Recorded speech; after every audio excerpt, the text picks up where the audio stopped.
Hello and welcome to April's Tullie Textile session. What I thought I'd show you this time is how to make some fabric twine or cordage from your scraps of material. So this is a really good way of using up the little bits and pieces of fabric that you might have left over from projects. You can also do it with paper.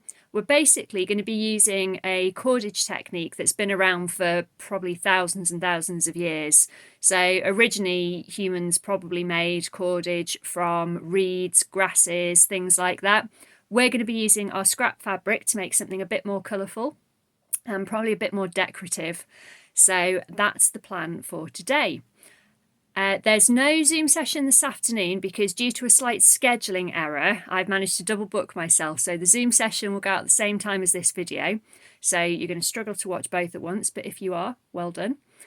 But as always, I love to hear how you get on with things. So do drop me some comments, suggestions for future sessions, and let me know how you get on. Let's get started. Let's begin by having a look at what we're going to need to make our fabric twine. Obviously, we're going to need fabric. So I've got a selection here. Now, if you do any dressmaking or quilt making or any kind of making, chances are you'll have lots of strips, lots of offcuts.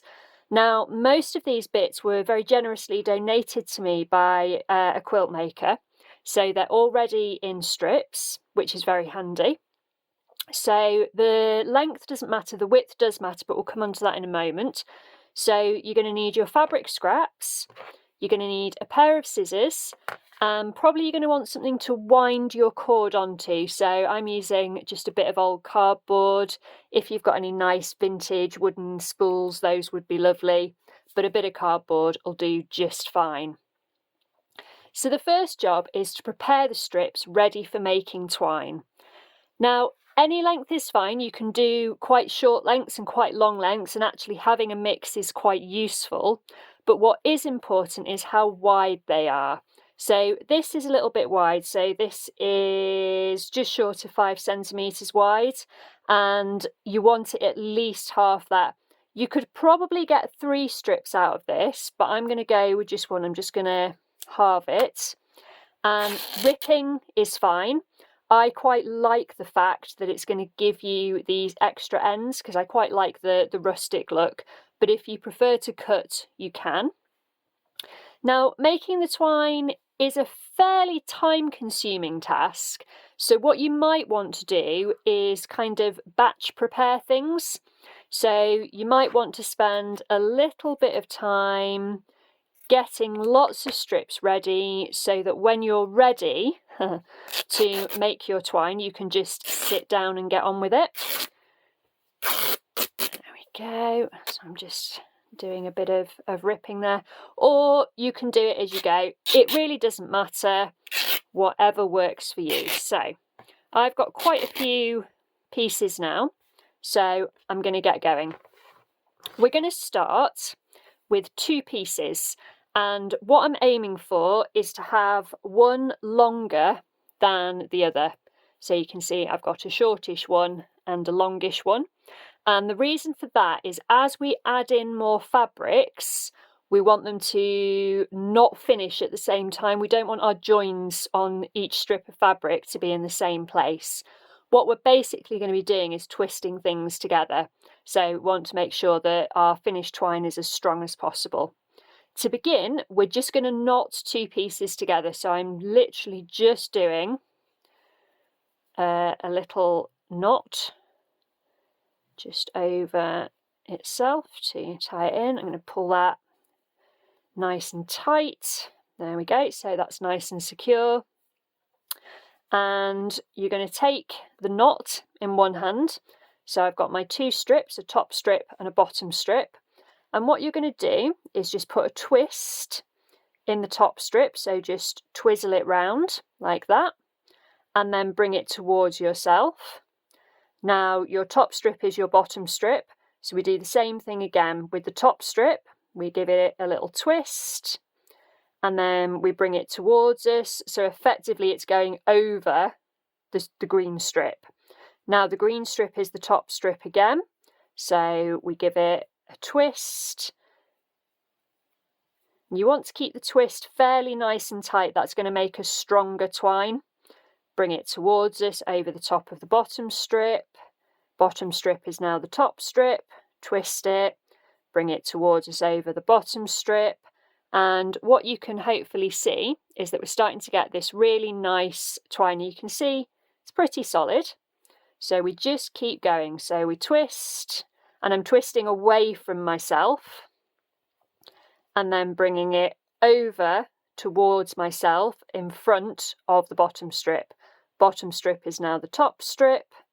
Twist it away from me, bring it towards me over the bottom strip. Bottom strip is now the top strip. And basically, that's how you make your twine. So it's very simple. And you can also see that as I'm working, I'm bringing my thumb and forefinger of my left hand down the strip. I'm not staying where we started. I'm bringing it down so that I can hold those twists, the last twist, if you like, in place. Because if we let go, eventually it would unravel. Well, it would take a bit of time, but it just makes it easier if you hold where you're twisting. So obviously, I'm now getting towards the end of the shorter strip that I'm working with. So I need to think about adding another one in. So when you've got maybe 2 or 3 centimetres left, all you need to do is pick another strip, overlap it with the strip you're working with, and just work them together. So I've got this nice green, I'm just twisting it with the blue, same as before. The original green I'm working with, same as before. So it's a little bit lumpy because they're fairly thick bits of twine, but I'm just doing a few more so I'll be able to show you how that looks. So twisting away, bringing the twisted bit towards me, twisting away, twisted bit towards me, twisted away. So what you can see there is the join, and if I give this a good tug, don't know if it comes off on camera, but I'm really pulling that really hard. It's not going anywhere. That's really nice and tough. So even though I've got a little bit of loose fabric, that's fine. I've still got a nice strong join. My twine isn't going to come apart, and I think it kind of adds to the fun. So once you've got the basic method, you just keep going, and you can go for as long as you want, really. If you want to pause because you need a cup of tea, or you need to go and, do something else practical, what I would do is I would just pop something like a bulldog clip or even a pin.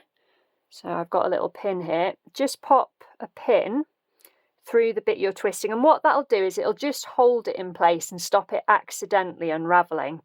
And then obviously once you've got enough, you can start winding it round your cardboard or your spool or whatever you're using, and you just keep going until you've got as much twine as you want. I'm going to add another strip in to show you that again, because that's, say, the most difficult bit, but it's not really difficult, it's just a bit different. So I've got about 2 or 3 centimetres left on this strip, so let's pick something else. We'll go with this. We'll go with this nice spotty one, I think. So I'm going to overlap them. So I've got the cream and the green from the previous, twisting away from myself. And I'm putting a little bit of extra twist in that just to make sure they're holding together. And then bringing it towards myself. Twisting, twisting, twisting. Twisting, twisting. And you can see, obviously, if you've got longer strips to work with, it's a little bit quicker because you don't have to keep adding ends in. But if you're working with short bits, the process is the same. It will still work just as well. It is just that you will have to keep adding strips in a bit more often, so it might kind of grow a little bit more slowly. There we go. So let's have a quick look at that. So you can see where I join there, and again, give it a tug, it's nice and strong. There we go. So we'll just pause there. So like I said, you can just pop a pin or a little bulldog clip or a paper clip, whatever you have to hand. Just finish off the bit you're doing and go and do whatever else you need to do.